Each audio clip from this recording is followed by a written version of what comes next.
হাতত হ্যান্ডকাপ আর পুলিশের ধরে রাখেন এই মাইফুয়ার নাম শাহানাজ আক্তার শান্তা, বয়স মাত্র 19। মেয়ের 14 তারিখ ডাবল মুরিং থানাধীন আগ্রাবাদত অবস্থিত উপপুলিশ কমিশনার ট্রাফিক পশ্চিমর কার্যালয়ত উপস্থিত হইরে নিজুরে পুলিশের কনস্টেবল পরিচয় দি তার সাসার আটক হইনে ব্যান গাড়ি ছাড়ে দিবের লাই অনুরোধ করে।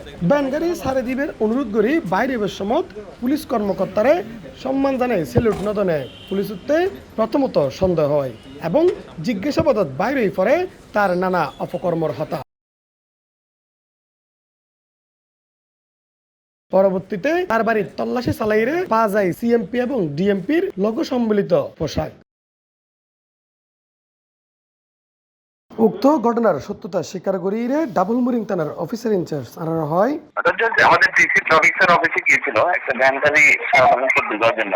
তদবির করতে গিয়ে আমাদের সন্দেহ, তখন তাকে জিজ্ঞাসা করছে, পরে বলে যে স্বীকার করতে সে পুলিশ না। এ বিষয়ে সিএমপি পশ্চিম বিভাগের ডিসি নিহাত আদনান তায়ান আনানো হয়। আচ্ছা, উনি ওই যে একটা ভ্যান গাড়ি আমাদের ট্রাফিক থেকে আটক করছিল, তো ওই ভ্যান গাড়ির চালককে সহ ট্রাফিক পশ্চিম অফিস যেটা আগ্রাবাদে, ওখানে ওই যে ছাড়াতে যায়। তো ছাড়াতে গিয়ে তখন পরিচয় দেয় যে সে পুলিশ কনস্টেবল এবং বিভিন্ন ভাবে তদবির করতে থাকে। তো পরবর্তীতে আর কি সন্দেহ হলে তারা আমাদেরকে জানায়। তো পরে আমরা তাদেরকে নিয়ে আসি। তখন এক পর্যায়ে সে স্বীকার করে যে সে পুলিশ কনস্টেবল না। তো পরবর্তীতে তার মোবাইল চেক করে দেখা যায় যে সে পুলিশের ছবি ব্যবহার করে তার ফেসবুক আইডি, তারপরে ধরেন ওই যে কি বলে ইনস্টাগ্রাম, টুইটার, এগুলো মানে ওর ছবি না, কিন্তু ওই যে ধরেন ওই বিভিন্ন লেখা ওয়ার্কস এট পুলিশ এবং বিভিন্ন জায়গায় সে পরিচয় দিচ্ছে মানুষকে সে পুলিশে চাকরি করে। তো পরবর্তীতে আমরা ওই যে মোবাইল ফোনে তার এই চিটিং করার সত্যতা পাই। পরে জিজ্ঞাসাবাদের এক পর্যায়ে তার বাসায় যাই, আমরা বাসায় গিয়ে বাসা সার্চ করে ওখান থেকে আমরা যে দুটো আর কি ডিএমপি আর সিএমপি লোগো লাগানো বাংলাদেশ পুলিশের ফুল সেট ইউনিফর্ম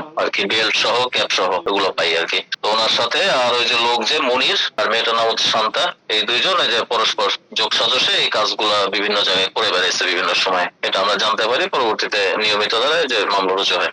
এই মহিলা যে মানুষের চাচা পরিচয় দিয়ে ব্যান গাড়ি ছাড়ে বেল্লাই আসছি ওই মানুষের নাম মনির মিয়া, অথচ পুলিশের তদন্ত বাইরে পরে এই মনির মিয়া ওই মহিলার আসলে কেউ নয়। পরস্পর যোগ সাজসে পুলিশের পরিচয় ব্যবহার করিয়ে গুত্তশীল প্রতারণা।